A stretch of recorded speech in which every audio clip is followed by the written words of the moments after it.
Hi guys, my name is Anish Banerjee. I'm from the IM-19 batch of NITIE College in Mumbai, and I'm here to sprinkle my thoughts on the importance of principles of organization and management as taught to us in the first module in the making of an MBA. I'm going to take you through the various learnings that we had in the duration of the course, how the course was taught to us, the various approaches that were taken in the class, and what we walked out with it, and things we have gained with it. So that's the basic structure of what I'm going to discuss with you over the course of this video.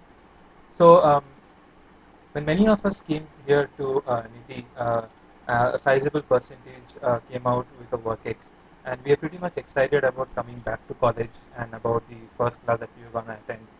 And when we saw principles of organization and management as an HR course in our first module, some of us were a little skeptical about it as to what it is going to be, and things that were going to be taught to us, and whether it's going to be very bookish and we probably have to mug up, or what would happen in it. And that was kind of very inquisitive on our part, and we were in for a real surprise in the first class because when Professor Mandi walked in, he came in with a lot of plastic bags and uh, packets and boxes, etc. And we were like, what are all these things he's got?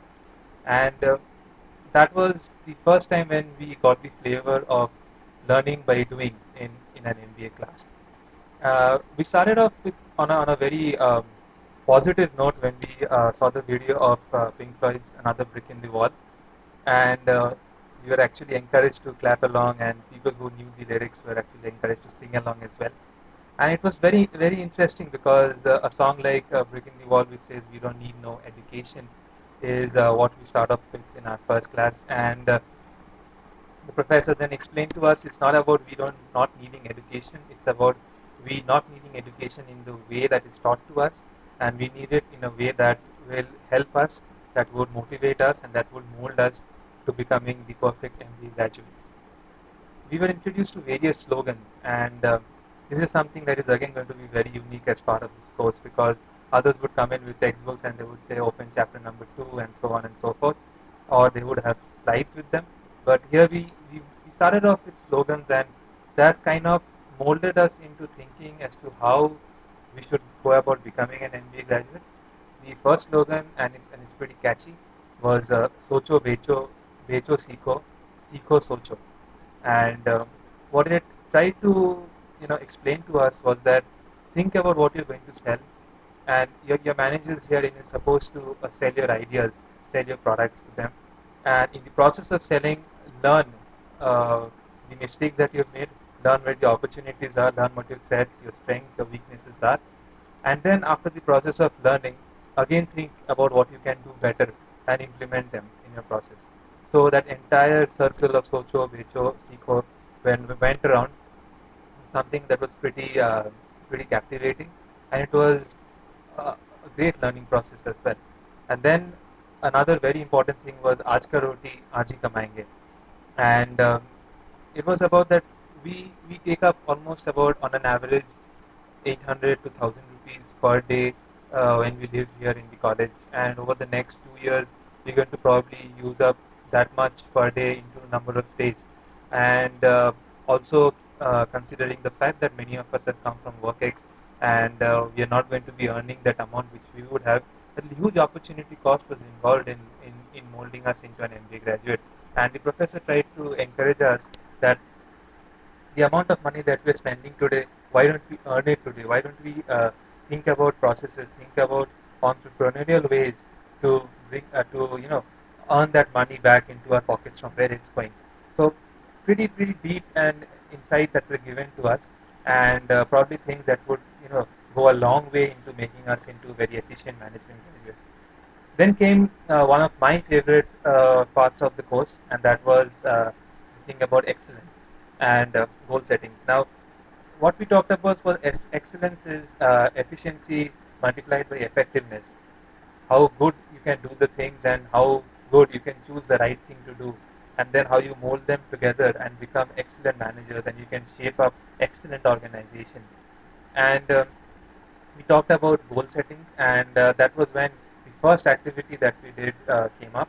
That was of a tower building activity, where the professor asked us that we had to put one tower over the other small blocks of it and make a tower. And how would we actually go about doing it? How do we set a goal of the number of towers or the number of blocks that we would have in one single tower? And there was a a range of numbers that came up from the class, starting from 5, 10, 17 to people saying 35, 40, and even 50.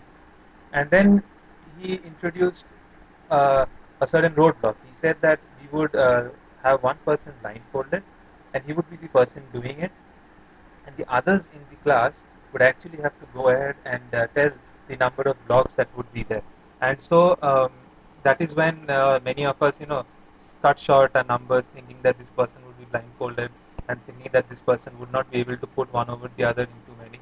And that was when he told us that this is not the right approach that we should be taking, and he taught us on the concepts of SMART goals, that is specific, measurable, attainable, relevant, and timely, and to base our decisions on these SMART goals, and how we can efficiently set goals for the people based on stressing on these five approaches in our goal setting.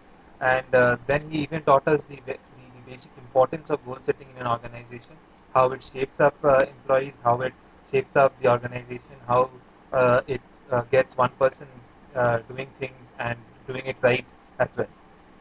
Uh, in the course of the subject, we were taught various theories, basically Hawthorne effect, Pygmalion effect, Frederick Taylor's scientific management, Fiolism, the works of Henry Gant, and last but not the least, Douglas McGregor's Theory X and Theory Y managers.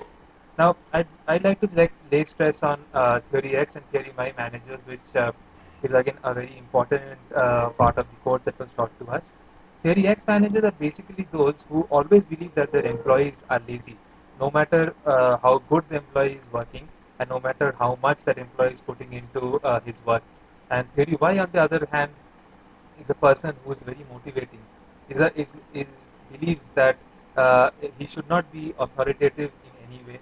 He should always encourage the employees under him in order to reach a certain goal, and those things will go a long way in molding us into managers, because he actually taught us that how managers think, how different managers in different organizations view their employees, view their assets, and how they treat them, and what should be the actual path of the approach that we should take in order to go about that.